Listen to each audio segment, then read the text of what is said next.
When I was little, I was gonna be a scientist.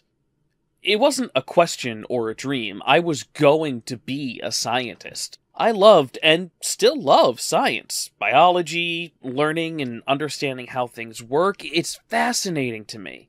I was going to learn all about science and help change the world. Then math happened. For whatever reason, I have never been able to wrap my head around complicated math. Once letters started mixing with numbers, my brain just shut down. Math ruined a lot of my dreams, and it's fair to say that I have almost never used algebra or geometry in any real-world application. I say almost.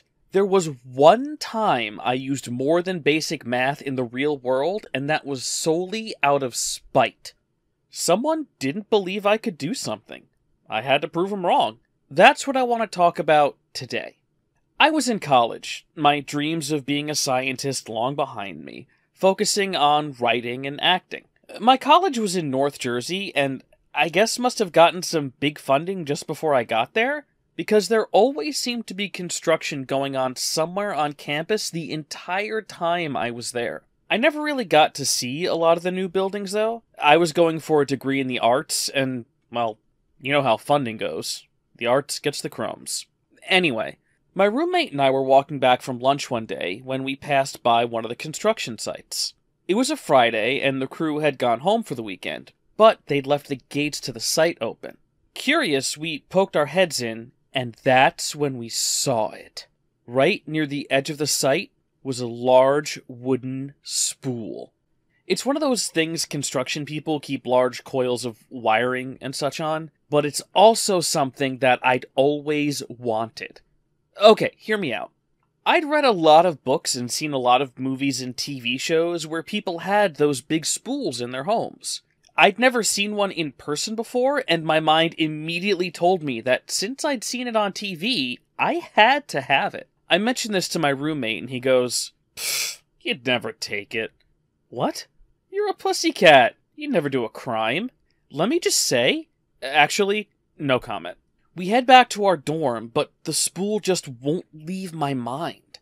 As my roommate's packing to head home for the weekend, he finally says, "Dude, even if you did manage to take it without getting caught, you'd never get it in. It won't fit through the door. It's not possible." Okay, a couple things. First, I may not have a lot of faith in myself, but any time someone tells me that something I want to do is impossible, I do everything in my power to make it possible. I will summon up an eldritch strength buried deep within the confines of a forgotten realm and bend the very fabric of the universe to prove them wrong. Second, this was the roommate who pranked me on April Fools by putting Vaseline on the doorknob to my room and then left for the weekend. As a counterprank, I borrowed some stuff from the theater shop and walled off the door to his room while he was gone. He should have known there was nothing I wouldn't do to prove a point. Anyway, Friday nights on my campus were usually dead. It was the perfect time to prove someone wrong. At night, I walked over to the construction site and right up to the spool. I turned it on its side and started wheeling it back up towards the dorms. Right then, I was filled with a small sense of pride. Step one was done. I roll it up to the door, and then it hits me. The standard doorway is 36 inches wide. On its side, the spool was 48 inches.